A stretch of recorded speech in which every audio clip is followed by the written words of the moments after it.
desde el retículo que pasan al aparato de Golgi y que esas vesículas van a ir ganando proteínas que funcionan como hidrolasas y que requieren un pH ácido para ello. Entonces, parte de la clase de hoy la vamos a dedicar a este tipo de vesículas que son los lisosomas. Si nos da el tiempo, veremos membrana, el funcionamiento de la membrana, y si el tiempo nos alcanza, transporte. Recuerden que hasta donde lleguemos, ¿sí? Hasta ahí estará incluido en el examen. De acuerdo, Jesús, ya le puse asistencia. ¿Sí era Jesús quien puso un mensaje en el chat? Sí, estoy listo. Ok, bien. Tiene asistencia, no hay problema. Decidí ya no subir ninguna tarea a Classroom con la idea de que están preparándose o ya se prepararon, espero, para el examen, ¿sí? Entonces vamos a continuar con lisosomas. Los lisosomas son un organelo bastante interesante en su funcionamiento. Entonces vamos a platicar un poquito de ellos.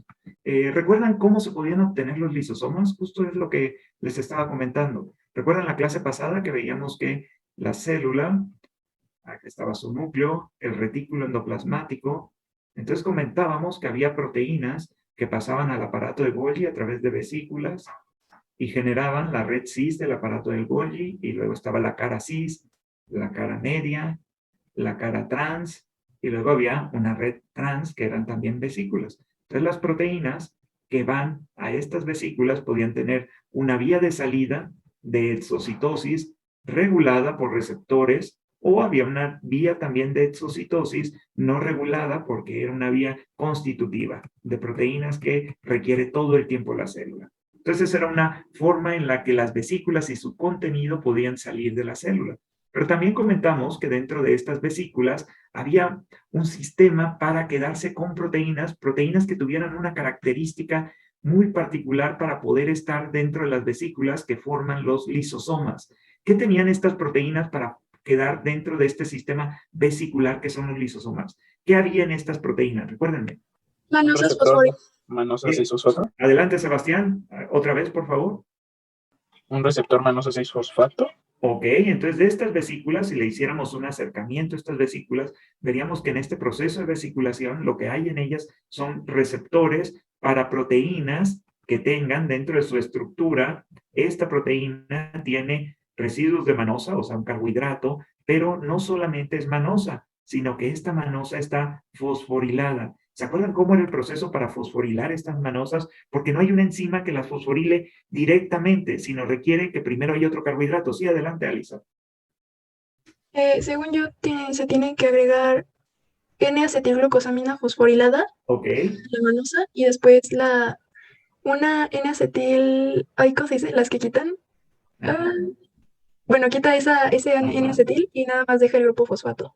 Ok, acuérdense que en este caso es una N-acetiltransferasa porque no queremos quitarla al grupo fosfato. Hay enzimas que su nombre genérico es, si van a agregar grupos fosfatos, hay algunas que se llaman sinasas, que las vamos a requerir para parte de nuestro curso al final, y hay otras que se llaman fosfatasas.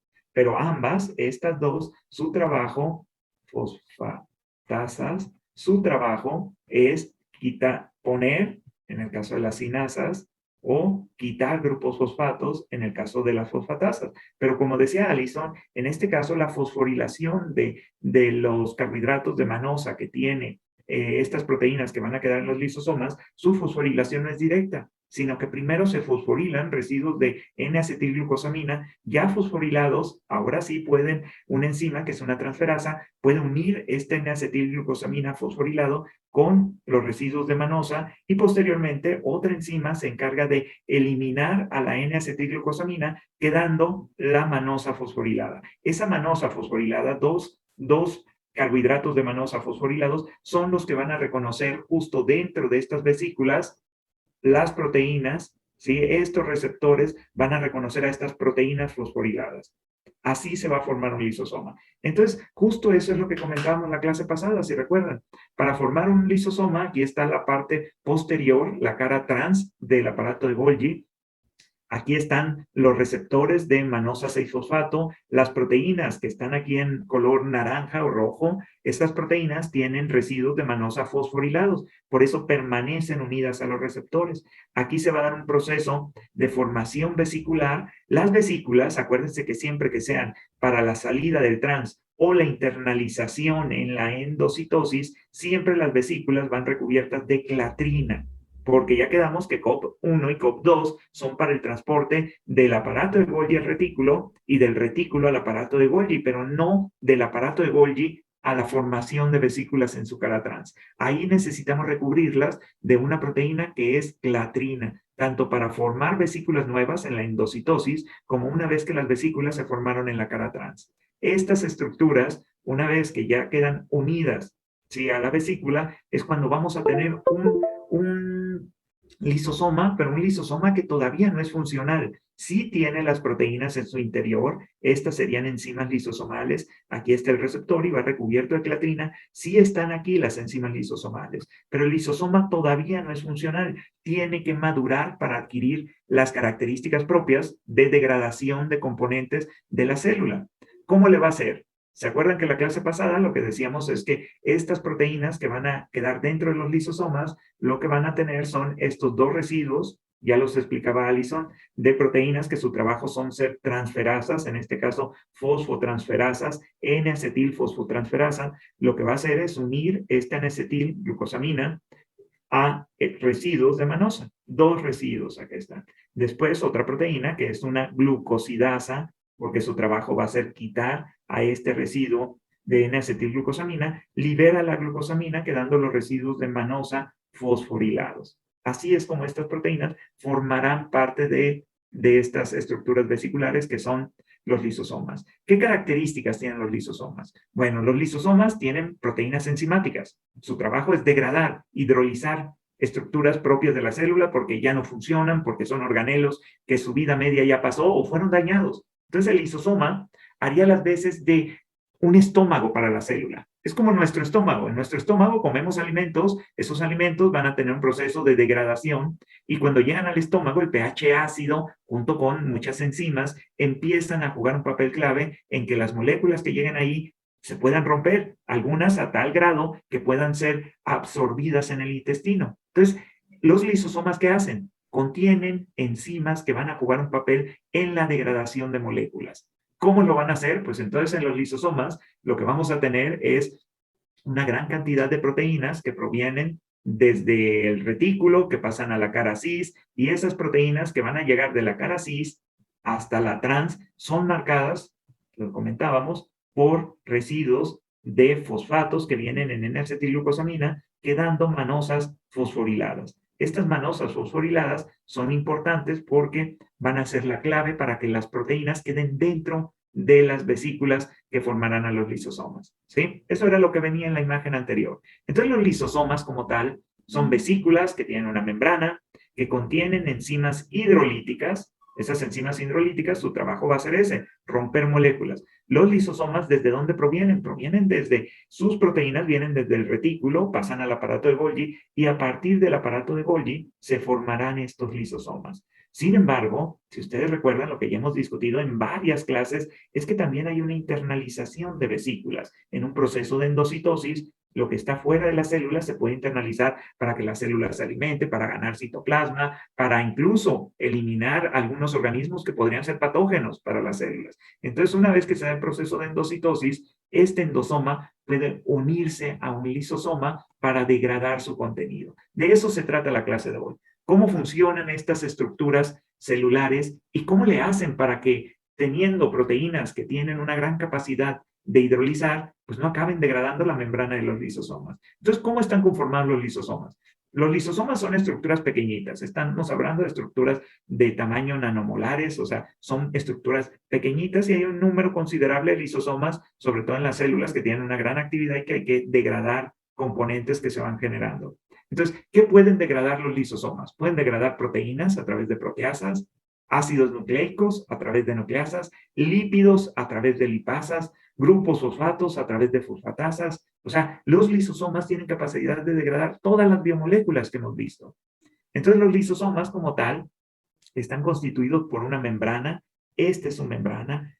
Dado que los lisosomas, como vamos a discutir, dentro de ellos hay una gran cantidad de enzimas hidrolíticas, pues algo importante es que los componentes de la membrana, que buscaremos llegar hoy ahí, esos componentes de la membrana, pues no sean degradados por las propias enzimas que tienen los lisosomas. Entonces, ¿cómo le hace el estómago para que porque el estómago tiene un pH ácido, tiene capacidad hidrolítica, pero el estómago, la membrana, el tejido epitelial que recubre al estómago, si esta es la tráquea, si hablamos de nosotros, de la tráquea, y después de la tráquea viene el esófago, y luego tenemos el estómago. Este estómago luego colinda con el intestino, si hablamos de nuestro organismo, pero aquí en el estómago hay un pH muy ácido, pH de 2, de 1, con ácido clorhídrico incluso, pero este estómago está formado por células epiteliales. ¿Cómo le hacen las células epiteliales para que este pH y las enzimas que están ahí no degraden la membrana que recubre a estas células epiteliales? ¿Cómo le hará? ¿No tiene como una mucosa que lo recubre? Justo eso, tienen una mucosa que recubre y esa mucosa se mantiene porque estas células epiteliales aquí en la parte superior tienen una gran cantidad de carbohidratos que va a mantener hidratados generando esa mucosa. Entonces, una forma de proteger las membranas de la célula es agregándole carbohidratos y como dice Daniela, esos carbohidratos van a darle viscosidad en el caso del estómago. ¿Cómo le hará entonces este organelo para que su membrana, la parte interna, no sea degradado por las enzimas? ¿Cómo le hará para que estos que están aquí adentro, que tienen una gran cantidad de enzimas, no degraden esta membrana? Hay que ponerle carbohidratos, ¿no? Entonces, parte de las proteínas que van hacia el interior de los lisosomas tienen una gran cantidad de carbohidratos para disminuir el grado de daño que tendría esa membrana. Los lisosomas tienen más de 50 tipos distintos de enzimas hidrolíticas. Algunas pueden ser muy específicas. Por ejemplo, si queremos degradar ácidos ribonucleicos, pues tenemos una ribonucleasa. Si queremos degradar DNA, tenemos una desoxirribonucleasa. Si queremos degradar proteínas que tienen grupos fosfatos, tenemos fosfoproteinasas. ¿Sí? Si quiero degradar colágeno, que es lo que está en el exterior de la célula y también en el interior, necesito una colagenasa. Si yo no sé exactamente qué proteína es la encargada específica de otra, de su degradación, entonces lo que digo es una proteasa. Pero cada proteasa puede ser específica para la degradación de una proteína. O algunas son generales, no distinguen una proteína de otra. Entonces, dentro de estos lisosomas hay una gran cantidad de enzimas que su trabajo va a ser eso, hidrolizar toda esta gama de moléculas una vez que haya organelos que no funcionen o que la célula haya endocitado otras moléculas que haya que degradar. Vamos a discutir un poquito de eso. ¿Cuáles serían esas funciones que tienen los lisosomas? Hay una función que es bien importante. Una puede ser cuando se internalizan algunas estructuras que pueden ser patógenas. Este es un ejemplo clásico. Podremos pensar que este es un macrófago. Un macrófago, su trabajo es defender al organismo haciendo procesos de endocitosis, puntualmente de fagocitosis. Por eso se llaman macrófagos, porque fagocitan. Y entonces aquí hay un macrófago, aquí una bacteria que está dentro del organismo. Este macrófago, al identificarla, su trabajo es degradar a esta bacteria. ¿Cómo le va a hacer para degradarla?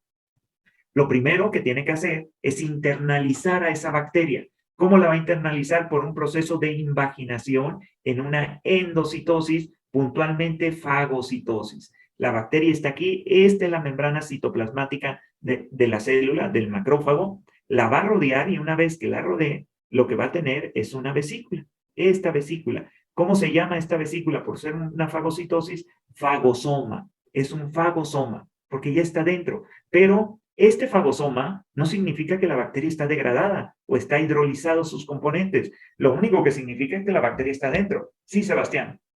¿Cuál es la diferencia entre un fagosoma y un fagolisosoma? Ok, justo para allá vamos, Sebastián. Un fagosoma es cuando se internaliza solamente.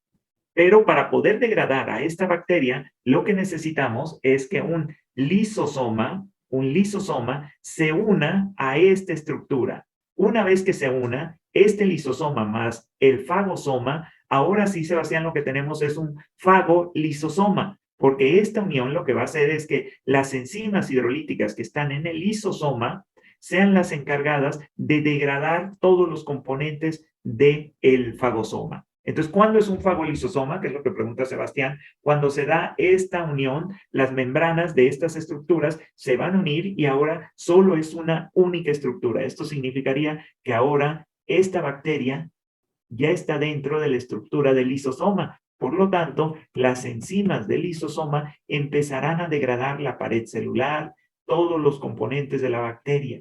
¿Sí? Ahí ya es un fagolisosoma. ¿Sí? Sí. Ok.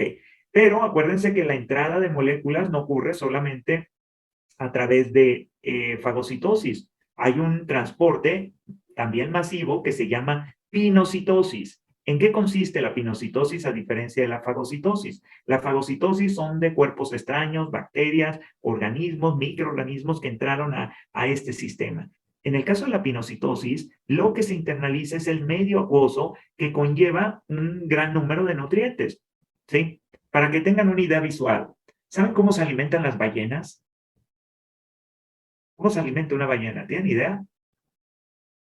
Es con el plancton, ¿no? Y Sí, los y lo protozoos. que hacen es que al abrir, ¿sí? La cavidad oral, lo que hacen es tragarse todo el agua cuando hay plancton, pero no es que vayan uno por uno, sencillamente están dejando entrar, ¿sí? Por presión todo el agua y una vez que pasó una gran cantidad de agua con el plancton o con el krill, que son como estos pequeños camaroncitos que se llaman krill, entonces entran y luego tiene un sistema de filtrado, saca el agua porque si no la saca, esto va a implicar, acuérdense que es un mamífero y respira. Entonces tiene una gran cantidad de lípidos, como si fuera un sebo, en la parte superior y eso le permite flotar. Pero si consume una gran cantidad de agua, no puede flotar. Entonces, por eso deja salir el agua y filtra el contenido. Aquí en la pinocitosis, lo que está pasando es que dejamos entrar en una vesícula todo el contenido, el medio acuoso, y eso, además de ser un medio acuoso, lleva nutrientes, lleva moléculas, ¿sí? Una vez que se internalice, esto va a dar lugar a un endosoma tardío. Este endosoma tardío va a formar parte del citoplasma, pero también se va a unir para formar lisosomas. Acuérdense que los lisosomas tempranos provienen del aparato de Golgi, pero esos lisosomas tempranos también pueden formarse a través de endosomas tardíos. Entonces, los lisosomas son esta estructura vesicular membranosa que va a servir para degradar los componentes que se internalicen en la célula. Entonces, llevamos uno, que sería la fagocitosis, también puede ser para procesos de pinocitosis, que sería esta entrada de moléculas, pero hay uno adicional que es bien, bien interesante, que lo hace para todos los organelos, pero el ejemplo más didáctico son las mitocondrias. Las mitocondrias cuando envejecen o cuando se dañan porque hay mucho estrés del retículo, ¿se acuerdan del estrés del retículo, no? Cuando hay este mal plegamiento de proteínas, se producen especies reactivas que dañan a las mitocondrias. Las mitocondrias que no funcionan deben de ser degradadas. La cuestión es cómo se degradan. Acuérdense que una célula puede tener, dependiendo del estirpe celular, miles de mitocondrias. Unas pueden tener menos, pero hablemos de una célula como el músculo, que tendría miles de mitocondrias. Entonces, algunas de esas mitocondrias ya no funcionan bien. Entonces, estas mitocondrias que ya tienen daño en su material genético deben de ser también degradadas para no llenarnos de organelos no funcionales que acaben matando a la célula. Pero todo lo que tenga que ser degradado para que los lisosomas lo degraden necesita estar en una vesícula. ¿Pero qué creen? Las mitocondrias ya están adentro de la célula. No son como las bacterias que su vesícula es a través de la internalización. Estas ya están adentro de la célula. Por lo que para poderla rodear con una vesícula, lo que se tiene es que del retículo endoplasmático, acuérdense, este es el retículo endoplasmático cercano al núcleo, entonces partes de este retículo endoplasmático, membrana de este retículo, sirve para rodear a las mitocondrias que ya no funcionan. La rodean y crean una vesícula. Pero como esta mitocondria ya estaba dentro, no podemos decir que es una fagocitosis, porque la mitocondria no se la tragó esta célula. La mitocondria ya estaba dentro, fue fagocitada hace tal vez miles de millones de años, pero esta mitocondria en este momento ya está dentro de la célula, por lo que este proceso para degradar sus componentes no puede ser una fagocitosis. Dado que ya está dentro, a este proceso se le conoce como autofagia. ¿Qué significa? Es como si la célula se comiera un pedacito de ella misma. Entonces, ¿cuál es ese pedazo? Las mitocondrias, parte del retículo, parte del aparato de Golgi. Cualquier parte de la célula que ya no esté en funciones de realizar un trabajo adecuado para que la célula permanezca en condiciones óptimas, puede ser degradada. Una forma de degradación es la autofagia, ¿sí? Entonces, esta autofagia consiste en rodear con parte del retículo endoplasmático, con la membrana del retículo, los organelos que no funcionan. Dado que las mitocondrias son miles y se dividen, pues es común que las mitocondrias ya no funcionales sean degradadas por procesos de autofagia. Pero ponerle una membrana no es suficiente, igual que aquí. Ponerle una membrana es simplemente para tener evidencia de que esta mitocondria ya no es funcional y por eso está dentro de esta vesícula. A esta estructura se le conoce como un autofagosoma, cuando ya está, en este caso la mitocondria, embebida en esta membrana del retículo endoplasmático. Pero para poder degradar su contenido, al igual que el fagosoma, se tiene que unir al lisosoma. Cuando se une, se le conoce como un autofago lisosoma. ¿Dudas hasta aquí?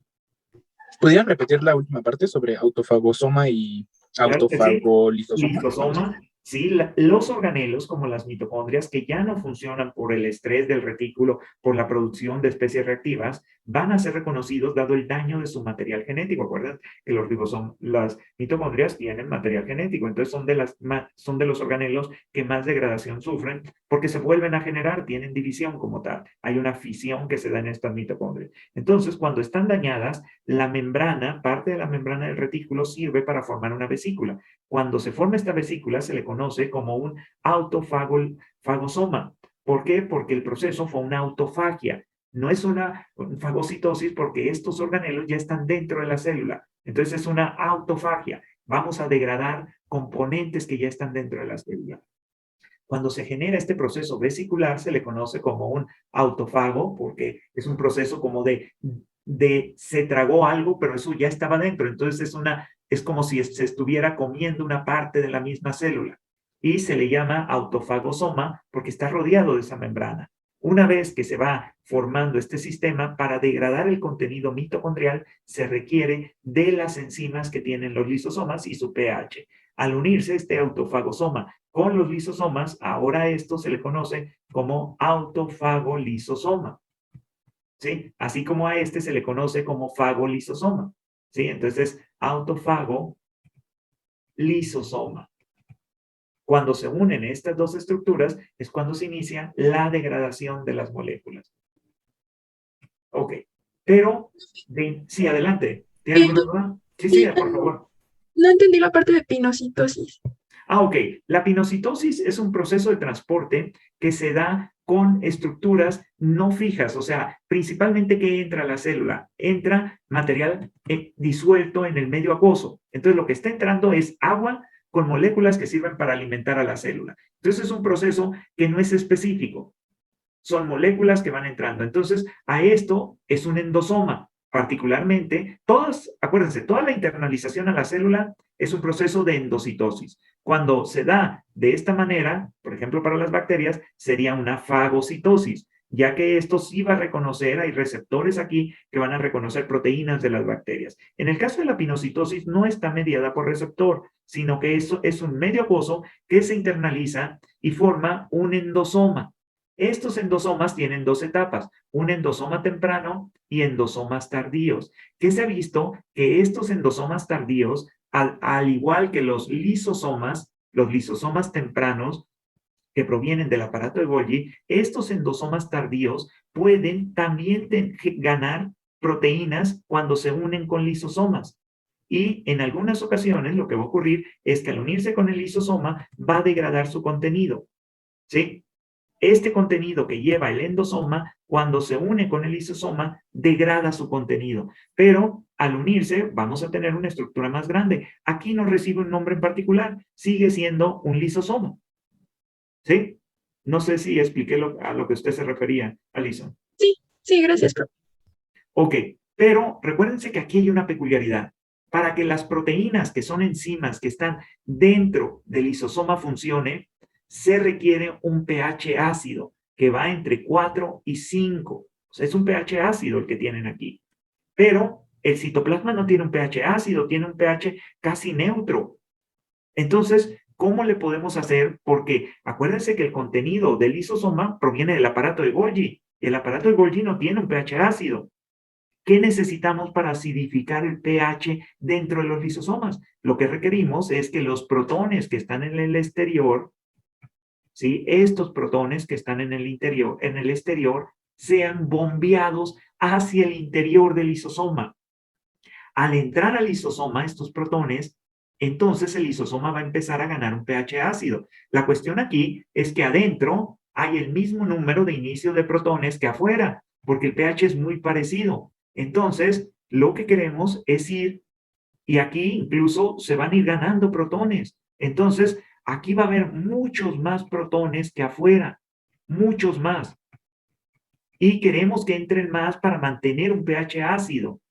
Entonces, ¿cómo le hacemos si adentro hay una mayor concentración que afuera? Quiere decir que voy en contra del gradiente. A ver, pongamos un ejemplo. Cuando vamos a CU y algunos podemos tomar el metro, por ejemplo, y bajarnos en CU o en Copilco, normalmente, si el metro está muy lleno adentro, pero muy lleno, más adentro que afuera, salirte del metro no va a ser tan complicado. Todo el mundo quiere salir ahí en Copilco, entonces casi por inercia te podrían sacar del vagón sin hacer mucho esfuerzo. Pero ¿qué tal cuando ya salimos y ahora queremos subir ese vagón y el vagón va llenísimo, llenísimo, y abre la puerta y estamos afuera y queremos entrar, muy al estilo nuestro? Y entonces empujamos y empujamos para entrar al vagón. ¿Dónde gasté más energía? ¿Para salir o para entrar? Para entrar. Para Para entrar, entrar. ¿verdad? Porque estaba llenísimo. Iba en contra del gradiente. Entonces, los transportes, cuando vas en contra del gradiente, no puede ser un transporte pasivo, transportes que no ocupen energía. Entonces, siempre que vamos a construir un gradiente mayor y entonces quiero aumentar ese gradiente, voy a ir en contra, ¿sí? En contraflujo, porque adentro hay mucho, afuera hay poco, pero quiero seguir mandando más protones a su interior. Entonces, para eso necesito una bomba, una proteína que está aquí en la membrana del lisosoma y funciona como una bomba de protones. Lo que hace es mandar protones a su interior. Como va en contra del gradiente, utiliza ATP como una forma de obtención de energía para llevar los protones a su interior. Entonces, esta es una bomba que lo que está haciendo es tomar protones, los toma, los lanza al interior, porque funciona en un bombeo, pero este sistema solo es posible si hay energía, ¿sí? Entonces va a usar el ATP, usa uno de estos enlaces de alta energía y por lo tanto el ATP se convierte en una molécula de ADP. Al hacer eso, la energía liberada se utiliza para que este protón pueda ser internalizado. Entonces, usa una bomba de protones para mantener el pH ácido. No es tan distinto de lo que pasa en el estómago, en mi ejemplo que les di. Sí saben que hay inhibidores de la bomba de ATP para el estómago, ¿sí? ¿Conocen alguno? Hay fármacos muy famosos. ¿Alguien toma algún inhibidor para quien tiene gastritis, por ejemplo? El omeprazol, ¿no? El omeprazol, toda la familia de los omeprazoles llaman pentaprazol, entonces es toda una familia. Cada vez son más eficientes y hay de nueva generación, pero todos hacen un trabajo parecido. Aquí hay un pH ácido, ¿sí? Adentro del estómago. Entonces, ¿qué hace este sistema?